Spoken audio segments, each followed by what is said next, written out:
Hey guys, welcome back to the next video in the Skymaster F-18 build series.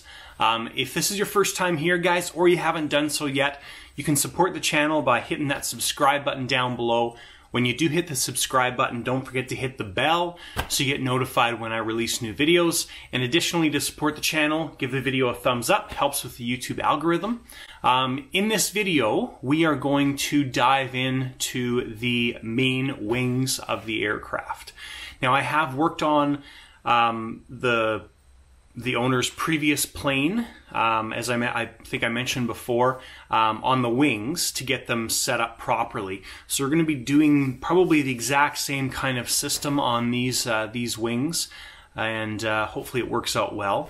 But that's what we're going to be working on. So without further ado, let's dive in to the wings. All right, guys. So I've opened both wings up, or unpacked both wings, and this wing was unpacked first, and the reason I unpacked both is I wanted to see if the hatches got mixed up somehow. So this hatch lines up. It was actually installed in the wrong area, so I took it from, I think, this one, put it on here, and you can see the pattern all lines up. But on the other hatches, there's no way to get the pattern to line up. So it's a little bit disappointing, and I don't think the manufacturer puts a lot of thought into that. But, you know, when you're spending that kind of money on an airplane, it's nice to have the simple little things like the rivets line up, but it doesn't. So it doesn't matter. There's no combination. Like if we take these hatches and put it on the other wing, there's no way to get them to line up. So anyways, we've got to just leave the hatches the way they are and be okay with it. So the one of the nice things about it seems they've improved on is their flaps and surfaces seem like they're a lot smoother than they used to be. On the previous wing, I think these had a fair bit of restriction in them.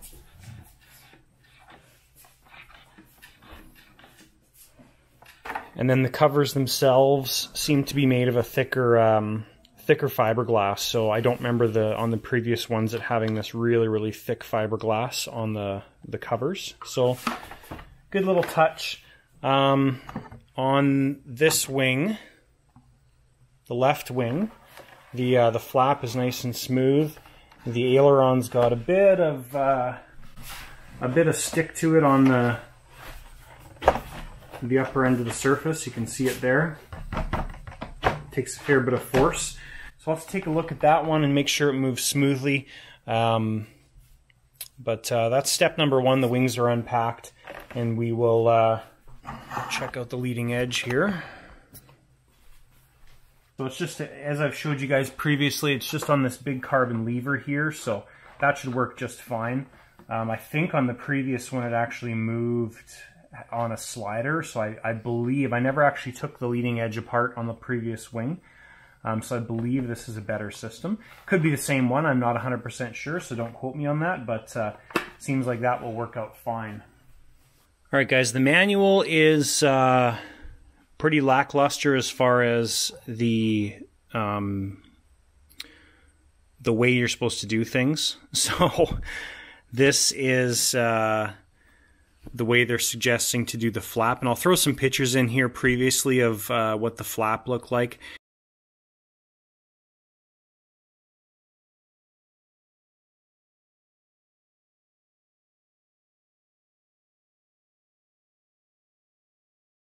This did not work well on the previous wing, so we actually ended up doing an internal system, which I think is this one, but I'll throw some pictures up of what we ended up doing.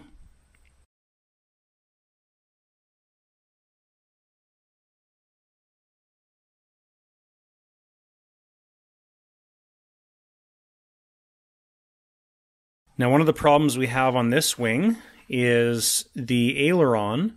This is how they're suggesting to do it. Okay, so I'll show you on the actual wing.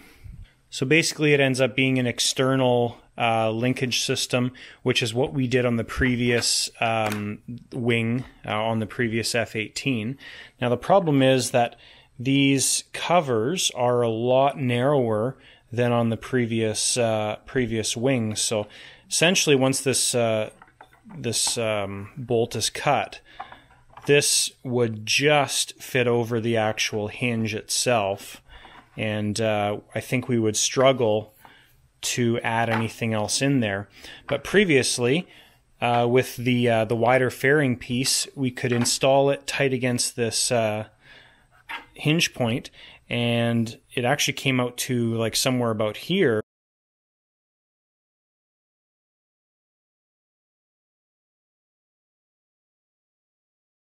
So there was a lot more room to do the external linkage setup. So I don't think that's going to work with these pieces. They're both the same. They're both very narrow.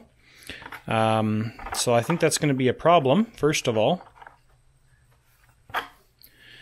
So I'm going to have to do a little bit of investigating here to see if we can do an internal linkage setup on the aileron and the flap, and we'll see what we can figure out there. That's going to be a bit of a struggle because there's not a lot of room in this area. Like on the flap itself, you've got a fair bit of room here. Just to give you the actual measurements, so we've got 29 millimeters of depth in this area, roughly. Maybe a little bit less, but roughly 29, 28 millimeters. On this side,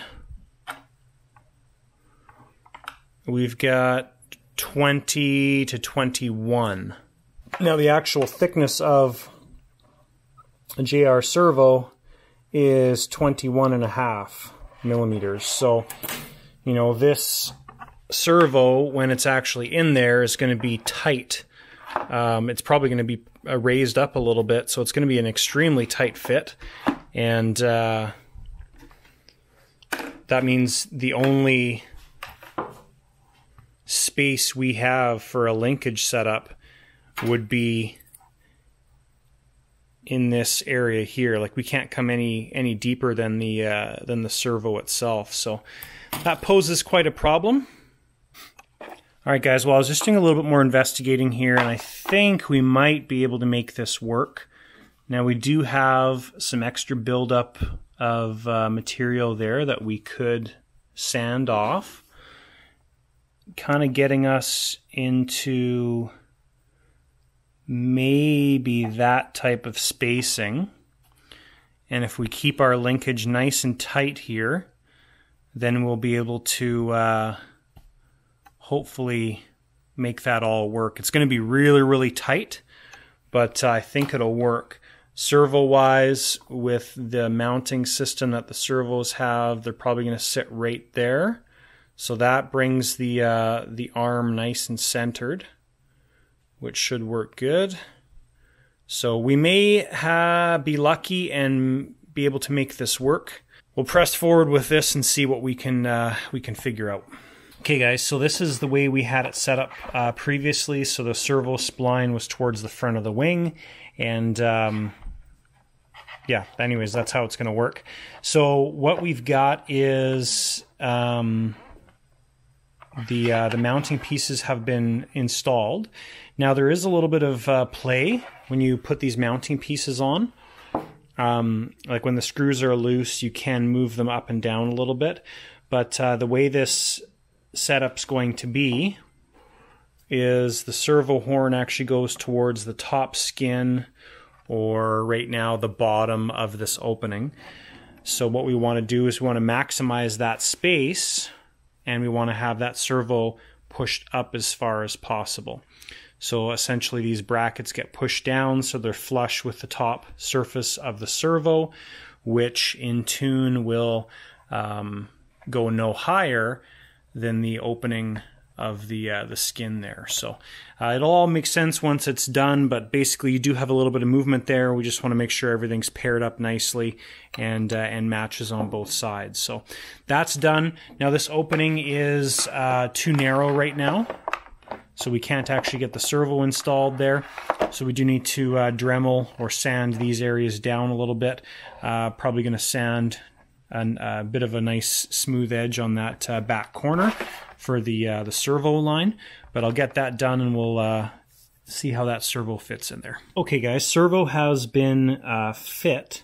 Okay, so nothing major, basically the lower portion of this side, and then this top piece we just sanded out a little bit, and then had to clear a space back there for the wire to fit. So everything fits quite well, and we're nice and flush with the actual skin itself, or the opening, so we'll have no problem putting the cover on and having a nice fit, other than the cover's not matching.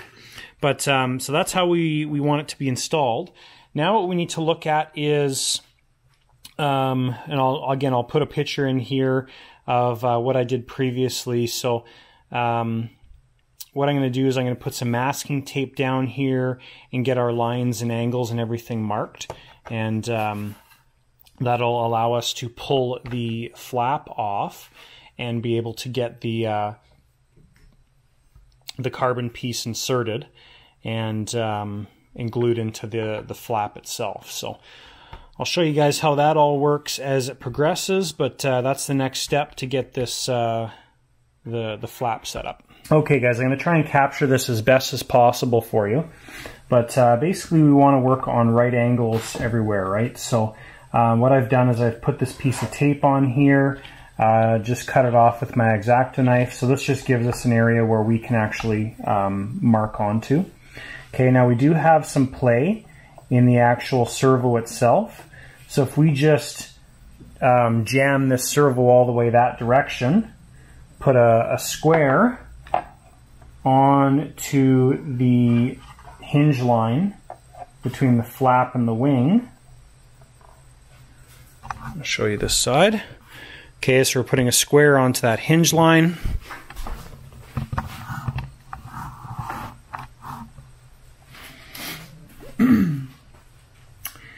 Then what we can do is we can get that servo lined up nice and square as well.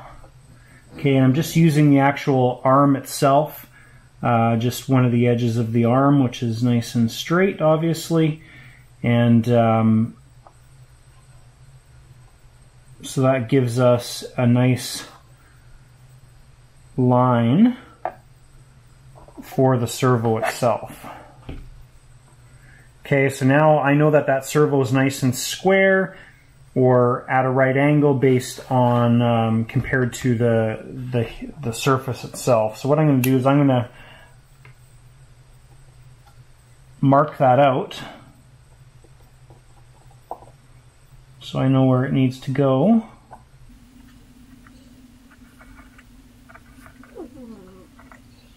Okay, so our holes for our servo have been marked. Now what I want to do is I want to put my line where my actual control rod is going to mount, and I'll show you what that looks like here. Okay, so I just threw this linkage together just so we have a reference point based on where that ball is going to mount. So essentially the ball is going to be mounted essentially flush with the actual servo horn. We're going to have to chop the servo horn down and do some sanding on it, just to, because it's got to be a really, really short servo horn. So we've got, essentially that's where our linkage is going to be. So we'll just mark the center of the linkage. And then what we can do is we can take our, again, our straight edge, put it on the wing, and mark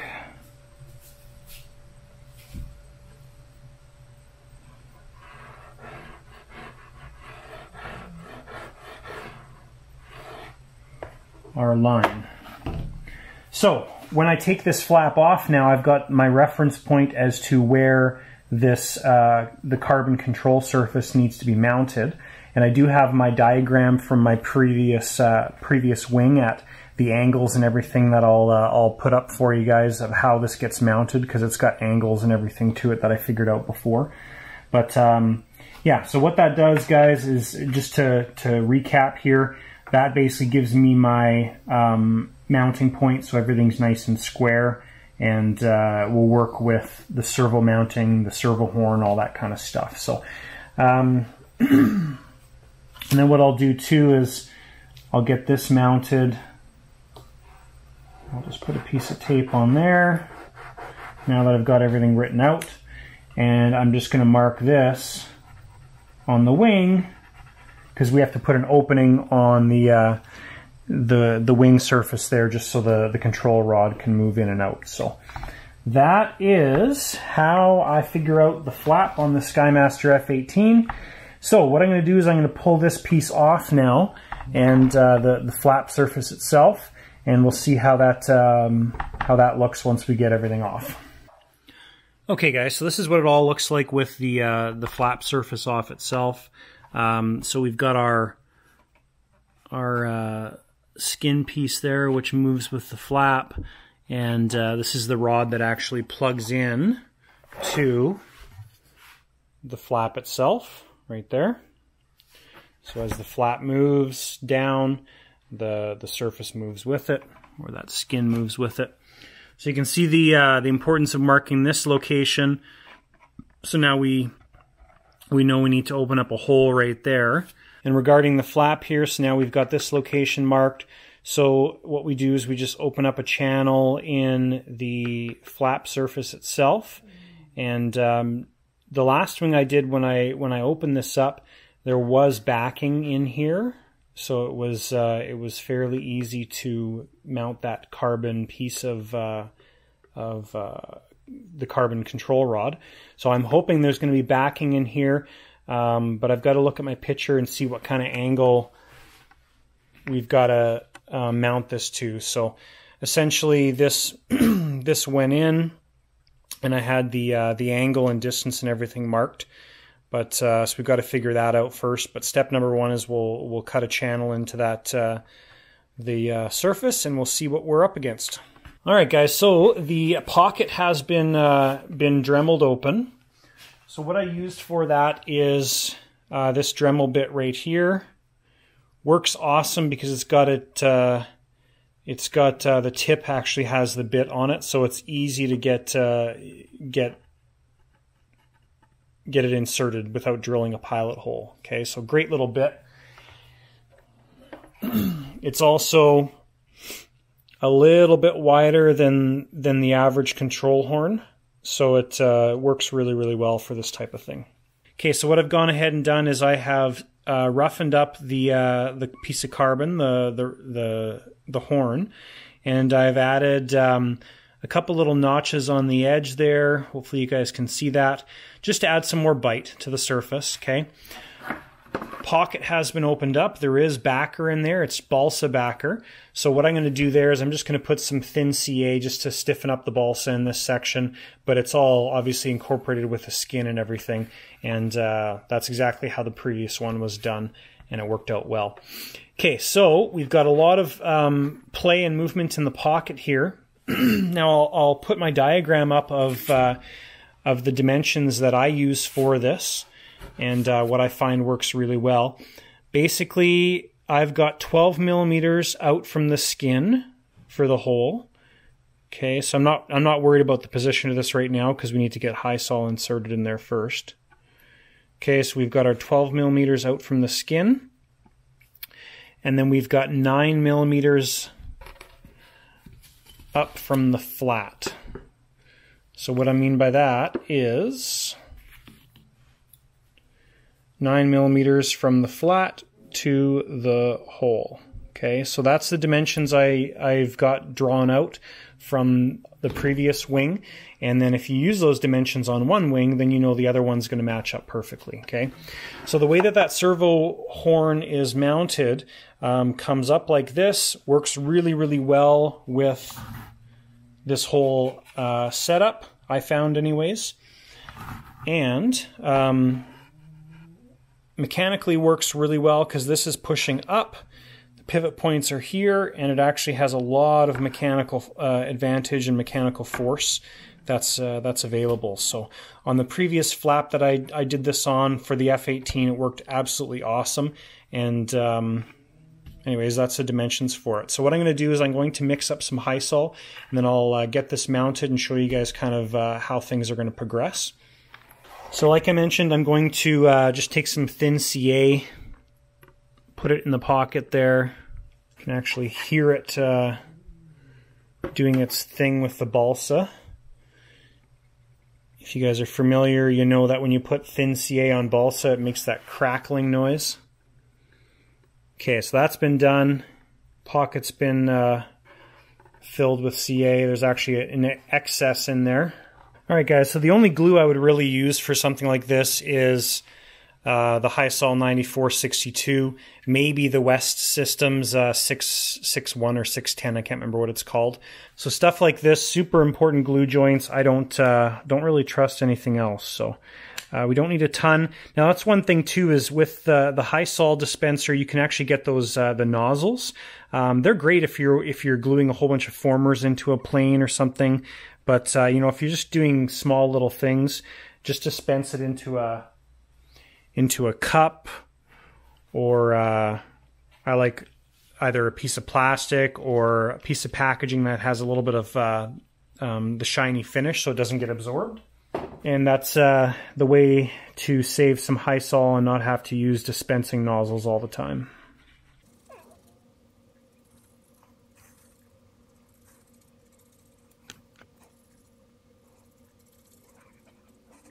Alright, so that's all mixed up, ready to use. Now if you guys find, I've found with some of the latest batches of the 9462, the creamy colored portion of the material has been a little bit chunky. So if you open up a tube and that's happened, all you have to do is put this in warm water for a while, heat up the material, and those hard pieces just disappear. I haven't found it to affect strength at all. Okay, so what we're going to do is we're going to tape off this area, and you'll see why in the end. And that basically just makes nice glue joints for you when this is all set up and put in place. And we are going to fill that pocket with Hysol. Okay, we don't want any gaps, any spaces in there. It is a pocket. There's no hole that goes into the wing.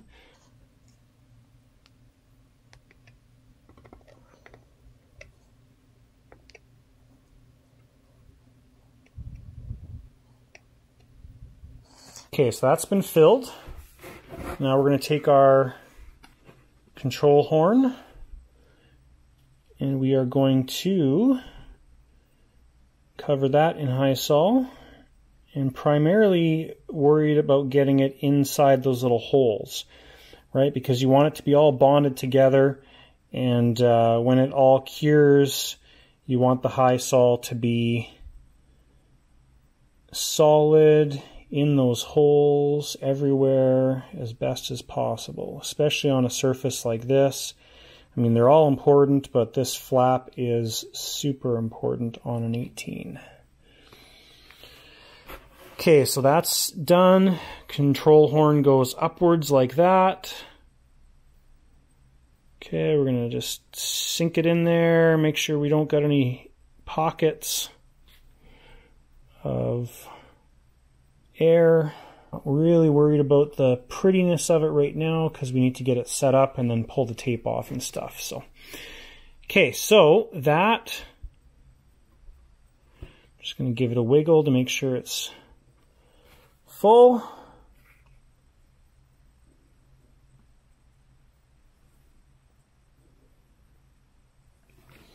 Okay, now we need to do our measurements. So we are 12 millimeters off the skin.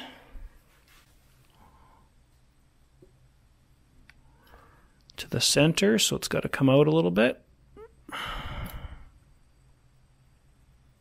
So there's 12 millimeters off the skin. So our flat, we are 9 millimeters off .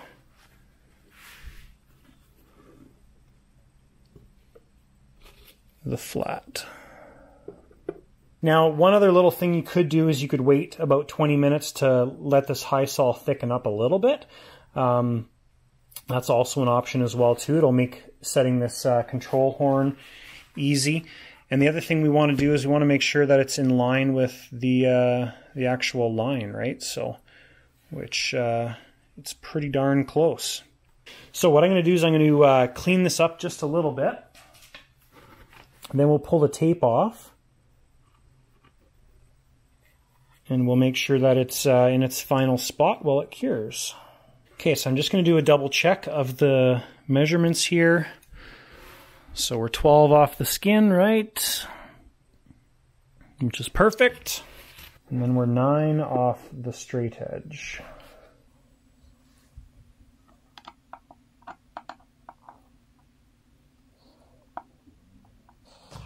Awesome. Okay, and one last check, guys, just to make sure we're nice and straight on the line and we look good. Okay, so that's the flap surface. So we're going to let that cure. That's going to take 24 hours to cure. So we'll just set this aside in a nice spot and let that do its thing. Thanks for tuning in, guys, to this episode of the Skymaster 5.75 scale F-18 build.